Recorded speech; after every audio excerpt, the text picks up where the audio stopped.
করুণার আধার তুমি, চিরমহিয়ান তুমি, দিয়েছো নাজাতের আল কোরআনুল করিম। আউযু বিল্লাহি মিনাশ শাইতানির রাজীম। বিসমিল্লাহির রহমানির রহিম।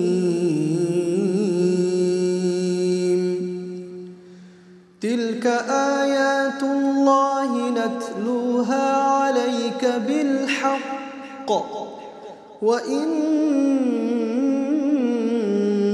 লামিনাল মুরসালিন।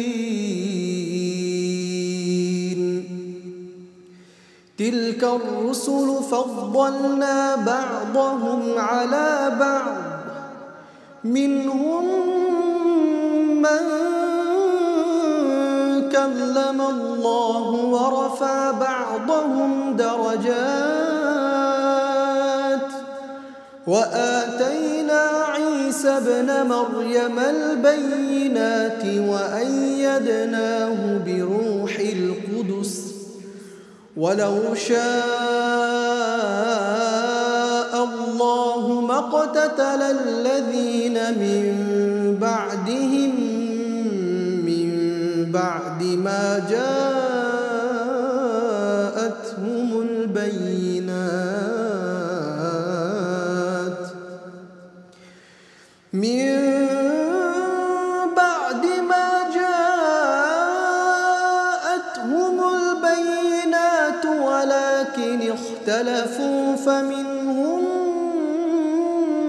من آمن ومنهم من كفر ولو شاء الله ما اقتتلوا ولكن الله يفعل ما يريد.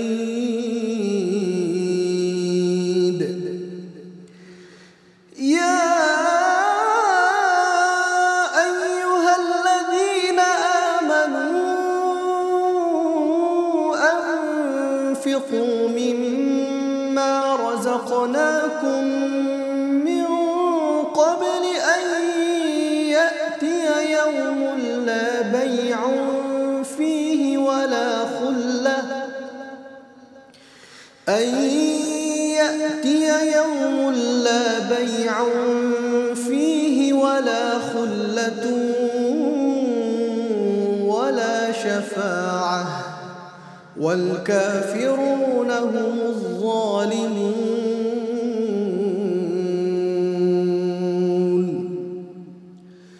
الله لا إله إلا هو الحي القيوم لا تأخذه سنة ولا نوم له ما في السماوات وما في الأرض من ذا الذي يشفع عنده إلا بإذنه يعلم ما بين أيديهم وما خلفهم ولا يحيطون بشيء من علمه إلا بما شاء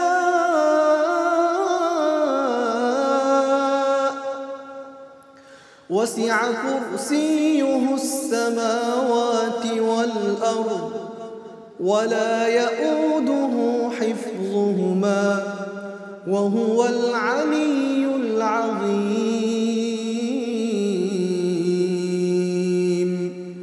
صدق الله العظيم. القرآنul করিম। আসসালামু আলাইকুম ওয়া রাহমাতুল্লাহি ওয়া বারাকাতুহু। সম্মানিত দর্শক শ্রোতা, আমরা এতক্ষণ পর্যন্ত সূরাতুল বাকারার 252 থেকে 255 নম্বর আয়াতের চমৎকার তেলাওয়াত শুনেছি। চলুন আমরা আয়াতে কারিমাগুলোর সরল তরজমা এবং সংক্ষিপ্ত ব্যাখ্যা আলোচনা করি। আল্লাহ তাআলা বলছেন, তিলকা আয়াতুল্লাহ নাতলুহা আলাইকা বিল হক ওয়া ইন্নাকা লামিনাল মুরসালিন। এগুলো হচ্ছে আল্লাহর আয়াত, যেগুলো আমি আপনার কাছে যথাযথভাবে তেলাওয়াত করছি, আর নিশ্চয় আপনি রাসূলদের একজন। এই আয়াতে কারিমাতে আল্লাহ তাআলা মূলত দুটি মেসেজ দিলেন। একটা হচ্ছে পূর্বে বর্ণিত যে সমস্ত আলোচনা, যেগুলো গেল হযরত দাউদের ব্যাপারে, জালুতের ব্যাপারে, তালুতের ব্যাপারে, এগুলো কোরআনের আয়াত, যেগুলো আমি আপনাকে শোনাচ্ছি। অর্থাৎ রাসূলুল্লাহ সাল্লাল্লাহু আলাইহি ওয়াসাল্লাম জানতেন না তার পূর্বে কী ঘটেছিল, আর জানবেনই বা কীভাবে? কারণ হযরত দাউদ আলাইহিস সালামের জন্ম হয়েছিল খ্রিস্টপূর্ব 1040 বছর আগে। নবীজি মুহাম্মদ সাল্লাল্লাহু আলাইহি ওয়াসাল্লামের জন্মের প্রায় 1500 বছর পূর্বে দাউদ এসেছেন। তখন জালুতের সাথে তার যুদ্ধ হয়েছে, এগুলো জানার কথা তার নয়। এটাতেই প্রমাণিত হয় কোরআন নবীর কথা নয়, এটা আল্লাহরই কিতাব। এবং আল্লাহ তাআলা সেটাই বলছেন যে আমি আপনার কাছে এগুলো বর্ণনা করছি, তিলাওয়াত করছি। আরেকটি মেসেজ হচ্ছে, নিশ্চয় আপনি রাসূলদের একজন। এর মানে হচ্ছে মক্কার লোকেরা আপনি রাসূল এটা স্বীকার করতে চায় না। তারা বলতো লাস্তা মুরসালা, তুমি রাসূল নও। নবীজি মুহাম্মদ সাল্লাল্লাহু আলাইহি ওয়াসাল্লাম যখন রিসালাতের কথা বললেন, নবুয়তের দাবি করলেন, তখন আবু জাহেলরা বলেছিল, না, তোমার কাছে কোরআন নাজিল হচ্ছে না, তুমি রাসূল নও। আল্লাহ তাআলা বলছেন, নিশ্চয়ই আপনি রাসূল। তাদের কথার প্রতিবাদ করছেন যে আপনি রাসূল। নবীজি মুহাম্মদ সাল্লাল্লাহু আলাইহি ওয়াসাল্লামকে আল্লাহ তাআলা এভাবে তাকিদ দিয়ে কেন বলতে হবে? কারণ তিনি একজন মানুষ। লোকজন যখন তাকে মিথ্যারোপ করছিল, তার রিসালাতকে অস্বীকার করছিল, তখন তিনিও মানসিকভাবে কিছুটা বিপর্যস্ত হতেন। তারও খারাপ লাগতো যে আমার কাছে জিবরিল আসে, লোকজন বলছে না এটা জিবরিল নয়, এটা জিন। তিনি কনফিউজ হয়ে যাবেন কি না। একজন মানুষ হিসাবে তার মনেও একটা সন্দেহ তৈরি হতে পারে, আসলে ব্যাপারটা কি। এবং সেটা ইসলামের ইতিহাসও এসেছে। যখন ওহী বন্ধ হয় কিছুদিনের জন্য, ফিতরাতুল ওহী চলছিল, নবীজি মুহাম্মদ সাল্লাল্লাহু আলাইহি ওয়াসাল্লামের কাছে জিবরিল আসে, মানুষ এটা নিয়ে কানাঘুষা করছিল। কেউ কেউ বলেছিল যে জিনটা আসতো, সে জিনটা এখন আর আসে না। তখন রাসূলুল্লাহ সাল্লাল্লাহু আলাইহি ওয়াসাল্লাম পাহাড়ের উপরে উঠে সেখান থেকে লাফ দিতে চেয়েছিলেন, এমন হাদিসও পাওয়া যায়। তো আল্লাহ তাআলা বলছেন, কোনো প্রয়োজন নেই, ইন্নাকা লামিনাল মুরসালিন। লোকজন কে কি বলল এটা দেখা দরকার নেই, নিশ্চয়ই আপনি আল্লাহর রাসূলদের একজন। পরবর্তী আয়াতে আল্লাহ তাআলা বলছেন, তিলকা রুসুল ফাদ্দালনা বা'দাহুম আলা বা'দ। আর রাসূল একজন না, আরও কত রাসূল দুনিয়ায় এসেছিল। আমি আল্লাহ একজন রাসূলের উপরে আরেকজনকে শ্রেষ্ঠত্ব দিয়েছি। অর্থাৎ সকল রাসূলের মান আল্লাহর নিকট একরকম নয়। সেখানেও আল্লাহ তাআলার নিকটে একজনের চেয়ে আরেকজনের শ্রেষ্ঠত্ব রয়েছে। মিনহুম মান কাল্লামাল্লাহ ওয়া রাফা'a বা'দাহুম দারাজাত। আল্লাহ তাআলা বলছেন, রাসূলদের মাঝে এমন রাসূলও ছিলেন যাদের সাথে আল্লাহ কথা বলেছেন, এবং তিনি একজন নবীর উপর আরেকজন নবীকে শ্রেষ্ঠত্ব দিয়েছেন। এই শ্রেষ্ঠত্বের ধারাবাহিকতায় মুহাম্মদুর রাসূলুল্লাহ সাল্লাল্লাহু আলাইহি ওয়াসাল্লাম আফদালুর রাসূল, তিনি সকল রাসূলের মাঝে সেরা রাসূল। আর আল্লাহ তাআলা কথা বলেছেন সরাসরি, এমন একজন নবী ছিলেন হযরত মূসা আলাইহিস সালাম।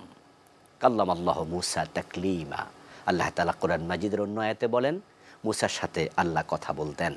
এই কারণেই মূসা আলাইহিস সালামকে বলা হয় কালিমুল্লাহ। আল্লাহ তাআলা এরপর বলছেন, ওয়া আতাইনা ঈসা ইবনে মারইয়ামাল বাইয়িনাত। আমি ঈসা বিন মারইয়ামকে অনেকগুলো দলিল দিয়েছি। হযরত ঈসা আলাইহিস সালামের কাছে এসেছে অসংখ্য নিদর্শন। তিনি জন্মান্ধের চোখের উপরে হাত যদি মুছে নিতেন, চোখ ফিরে আসতো।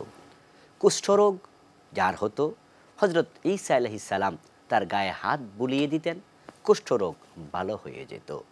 এবং তিনি কবরস্থানে গিয়ে তিনি ডাক দিতেন মৃতদেরকে, আল্লাহর নামে উঠে যাও। তখন মৃতরা জীবিত হয়ে ঈসা আলাইহিস সালামের সাথে কথা বলতো। তিনি মাটি দিয়ে পাখি তৈরি করতেন, তারপর তিনি পাখির মাঝে ফোঁ দিলে ওই পাখিটা জীবিত হয়ে উড়াল দিয়ে চলে যেত। মানুষ ঘরে কি খেয়েছে, হযরত ঈসা আলাইহিস সালাম সে খবর না দেখে দিয়ে দিতে পারতেন। এবং তার মুজিজার অন্যতম আরেকটি হচ্ছে, আসমান থেকে উনার আবদারে, অনুরোধে আল্লাহ তাআলা খাবার নাজিল করেছেন, যেটাকে মায়েদা বলা হয়। আল্লাহ তাআলা এরপর বলছেন, ওয়া আইয়াদনাহু বিরূহিল কুদুস। আমি হযরত ঈসা আলাইহিস সালামকে জিবরিল আমিনের মাধ্যমে সাহায্য করেছি। হযরত ঈসা আলাইহিস সালাম একবারে ছোট অবস্থায় মায়ের কোলে থেকে তিনি কথা বলেছেন। তাকে হত্যা করার জন্য বাড়িতে অ্যাটাক করা হয়েছিল। চারপাশে শত্রুরা ওনাকে চারদিক থেকে ঘিরে ফেলেছিলেন, আল্লাহ তাআলা তাদের মাঝখান থেকে ঈসা আলাইহিস সালামকে আকাশে তুলে নিয়েছেন। এরপর আল্লাহ তাআলা বলেছেন ওয়ালাউ শা আল্লাহ মাকতাতালাল্লাযিনা মিন বাদিহিম মিন বাদি মা জাআতহুমুল বায়্যিনাত। লোকেরা সত্য প্রকাশিত হওয়ার পরেও যুদ্ধে লিপ্ত হতো না, দ্বন্দ্বে লিপ্ত হতো না। তারা দ্বন্দ্বে লিপ্ত হয়েছে কারণ তাদের মাঝে মান আমানা ওয়া মিনহুম মান কাফার ফামিনহুম মান আমান ওয়া মিনহুম মান কাফার। কিছু লোক ঈমান এনেছে, কিছু লোক ঈমান আনেনি।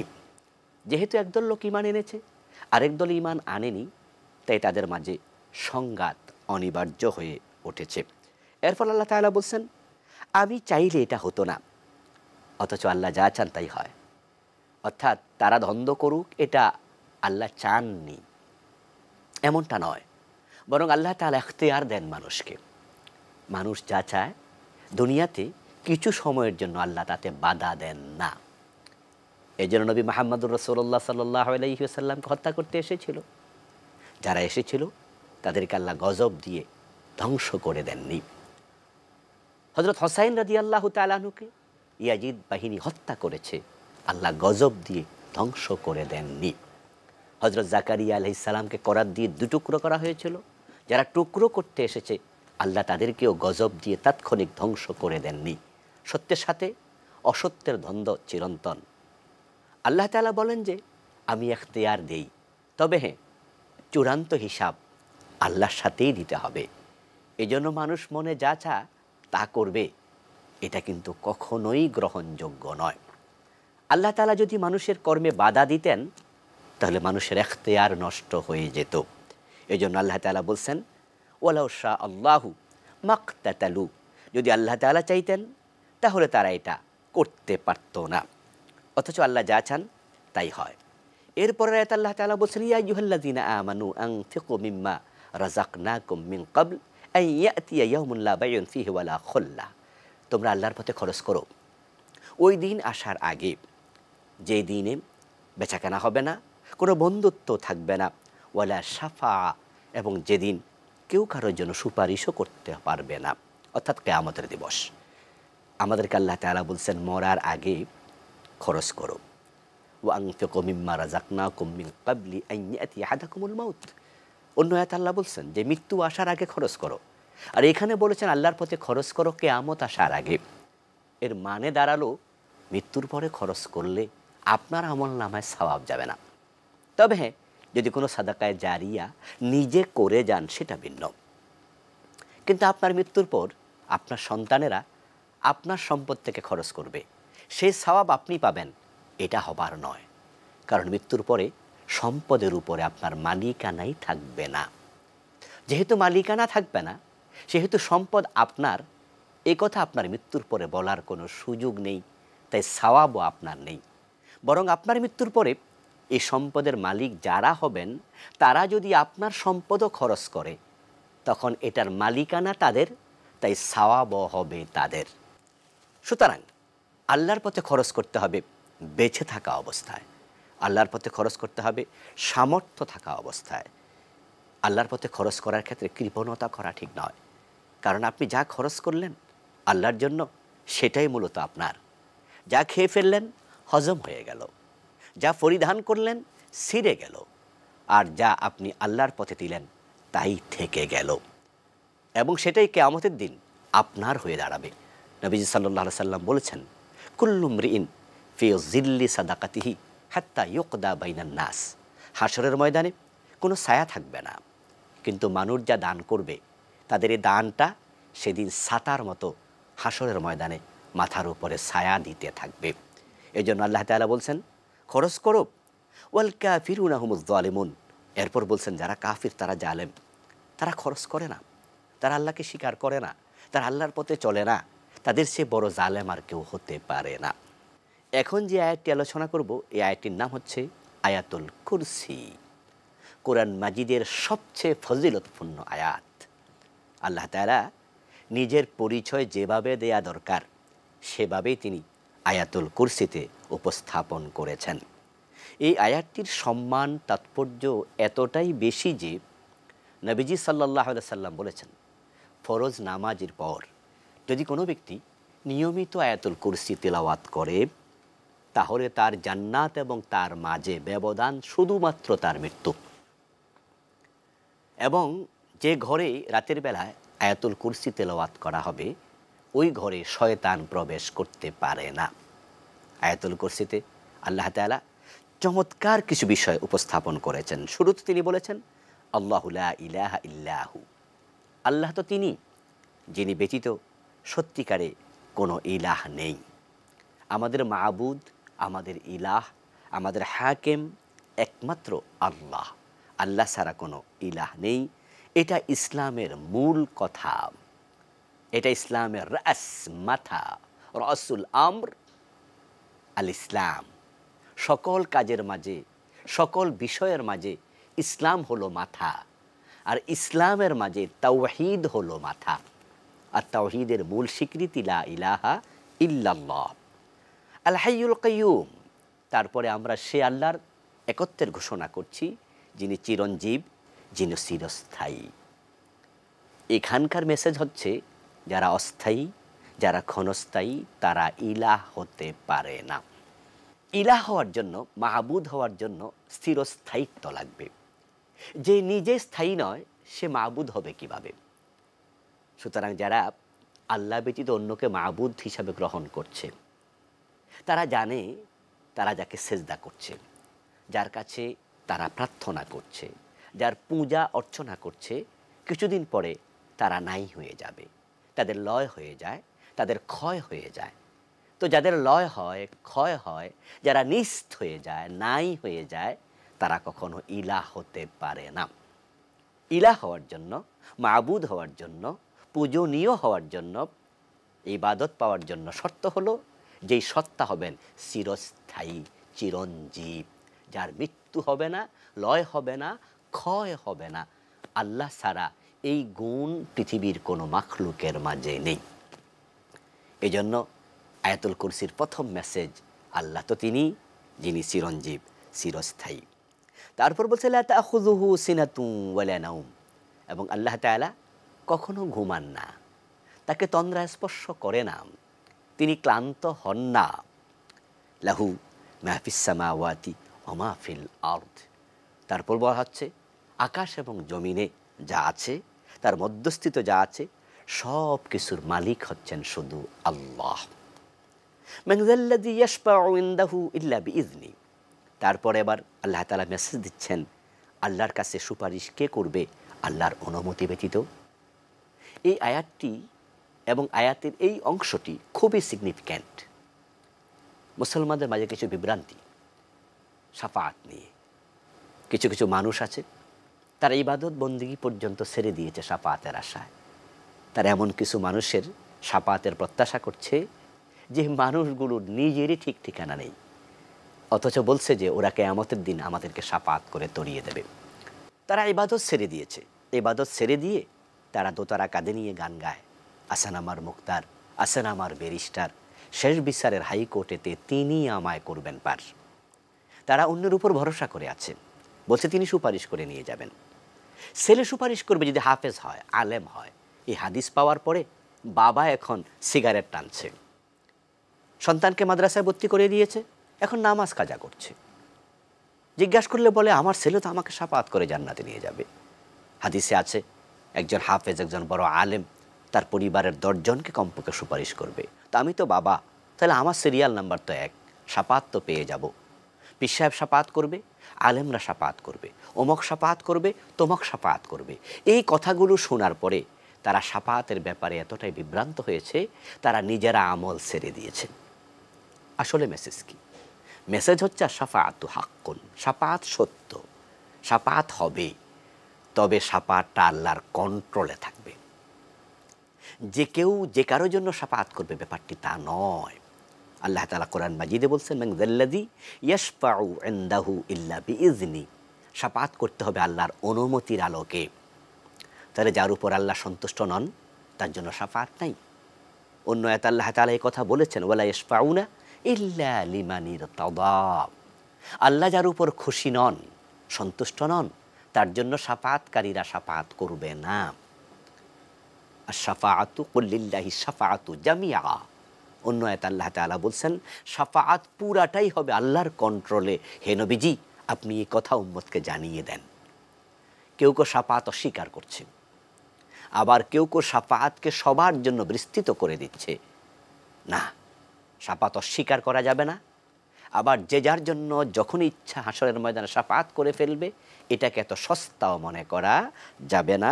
শাফাআত হবে, তবে আল্লাহর অনুমতিক্রমে। এরপর আল্লাহ তাআলা বলছেন ইয়ালামু মা বাইনা আইদিহিম ওয়া মা খালফাহুম। আল্লাহ হচ্ছেন সে সত্তা যিনি মানুষের পিছনে যা আছে তাও জানেন, সামনে যা আছে তিনি তাও জানেন। ওয়ালা ইউহিতুনা বিশাইইন মিন ইলমিহি ইল্লা বিমা শাআ। তারপরে আল্লাহ তাআলা বলছেন যে আল্লাহর যে ইলম আছে, আল্লাহর ইলম থেকে মানুষ কিছুই পায় না যদি আল্লাহ না দেন, আল্লাহ না চান। অর্থাৎ আমরা আল্লাহর ব্যাপারে আসলে কিছুই জানি না। আল্লাহ তাআলা অন্য আয়াতে বলছেন ওমা কাদারুল্লাহ হাক্কা কাদরি। ওমা কাদারুল্লাহ, তারা জানে না আল্লাহর ব্যাপারে কিছুই। হাক্কা কাদরিহি, যা জানা উচিত। আল্লাহকে কদর করতে মানুষ পারে না। তবে আল্লাহ তার ব্যাপারে আমাদেরকে সামান্য জানিয়েছেন, আমরা ঠিক অতটুকুই জানি যতটুকু তিনি জানিয়েছেন। ওয়াসিআ কুরসিয়্যুহুস সামাওয়াতি ওয়াল আরদ। তবে হ্যাঁ, আল্লাহ তাআলার যে কুরসি আছে সেটা আকাশ এবং জমিনকে পরিবেষ্টন করে আছে। আল্লাহর কুরসি, আল্লাহর আরশ, লৌহে মাহফুজ, এগুলো আমাদের কাছে খুব পরিচিত শব্দ। এই কুরসি এই আয়াতে কারিমার একটি ইম্পর্টেন্ট অংশ। ওয়াসিআ কুরসিয়্যুহুস সামাওয়াতি ওয়াল আরদ। আল্লাহর কুরসি, কুরসি মানে হচ্ছে চেয়ার, আরশ মানে হচ্ছে আসন। কোনো কোনো মুফাসসির বলেছেন দুটি একই জিনিসকে বোঝানো হয়েছে, যাহা আরশ তাহাই কুরসি। আবার কেউ কেউ বলেছেন না, আরশ হচ্ছে সিংহাসন আর কুরসি হচ্ছে মাওদিউ কাদামির রাব। আল্লাহ তাআলার কদম রাখার জায়গার নাম হচ্ছে কুরসি। কুরসির মাঝে আল্লাহ পা রাখেন, আর আরশের উপরে আল্লাহ তাআলা সমাসীন হন। এখন এই কুরসি এবং আরশ দুটো আলাদা মাখলুক। একদল আলেমের বক্তব্য, তারা বলতে চান কুরসি হচ্ছে আরশের তুলনায় একবারে ছোট, কিন্তু এই ছোট কুরসিটা আকাশ এবং জমিন সবটাকে পরিবেষ্টন করে আছেন। তাহলে ছোট বললেও সেটা কত বড়, তামাম মহাকাশ তার দ্বারা পরিবেষ্টিত। কোনো কোনো মুফাসসির বলছেন, বিশেষ করে তাফসীর ইবনে কাসির প্রণেতা, তিনি কিছু আলোচনা এনেছেন এই আয়াতের ব্যাখ্যায়। তিনি সেখানে উল্লেখ করেছেন, একটি বিশাল মরুভূমিতে যদি ছোট্ট একটি আদলি পয়সা রাখা হয়, ছোট্ট একটি কয়েন রাখা হয়, টোটাল মরুভূমির তুলনায় ওই কয়েনটি যত ছোট, কুরসির তুলনায় আকাশ এবং জমিন তত ছোট। কুরসি আকাশ এবং জমিনের তুলনায় অত বড়। আবার আরশের সম্মুখে কুরসির অবস্থান হচ্ছে মরুভূমিতে ওই ছোট্ট 50 পয়সা 1 টাকার কয়েনটা রেখে দিলে টোটাল মরুভূমির তুলনায় ওই কয়েনটি যত ছোট, আরশের তুলনায় কুরসি আবার ততই ছোট। তাহলে আরশ কত বড়, আল্লাহ তাআলা তার চেয়ে আরও বড়, আরও মহান। ওয়ালা ইয়াউদুহু হিফযুহুমা ওয়া হুয়াল আলিয়্যুল আযীম। এই মহান আকাশ, এই বিশাল বিস্তীর্ণ জমিন, এই আরশ, এই কুরসি, এগুলোকে তত্ত্বাবধান করতে, সংরক্ষণ করতে আল্লাহ তাআলার কোনো ক্লান্তি আসে না। আল্লাহ তাআলা কোনো কষ্ট পান না, তার কোনো বিষাদ অবসন্নতা হয় না। তার ক্ষমতা এত বেশি, এগুলো তার কুন ফায়াকুন শব্দের আলোকে পরিচালিত হচ্ছে। সূর্য, চন্দ্র, গ্রহ, নক্ষত্র, তারকারাজি, আকাশ জমিনের সকল মাখলুক, যা আমরা দেখি, যা আমরা দেখি না, এই সব কিছু আল্লাহর নিয়ন্ত্রণে পরিচালিত হচ্ছে। এই জন্য আল্লাহকে কোনো কষ্ট করতে হয় না। তিনি এক মহান সত্তার নাম। আসুন সে মহান সত্তাকে মেনে নেই, তার আদেশগুলো গ্রহণ করি, নিষেধগুলো বর্জন করি। এর মাঝেই আছে কল্যাণ, আছে দুনিয়ার শান্তি, আখেরাতের মুক্তি। আল্লাহ সে তৌফিক আমাদের দান করুন। আমিন। আসসালামু আলাইকুম ওয়া রাহমাতুল্লাহি ওয়া বারাকাতুহু। করুণার আধার তুমি দিয়েছ, সত্যের বাণী অসীম, চিরমহিয়ান তুমি দিয়েছ নাজাতের আল কোরআনুল করিম।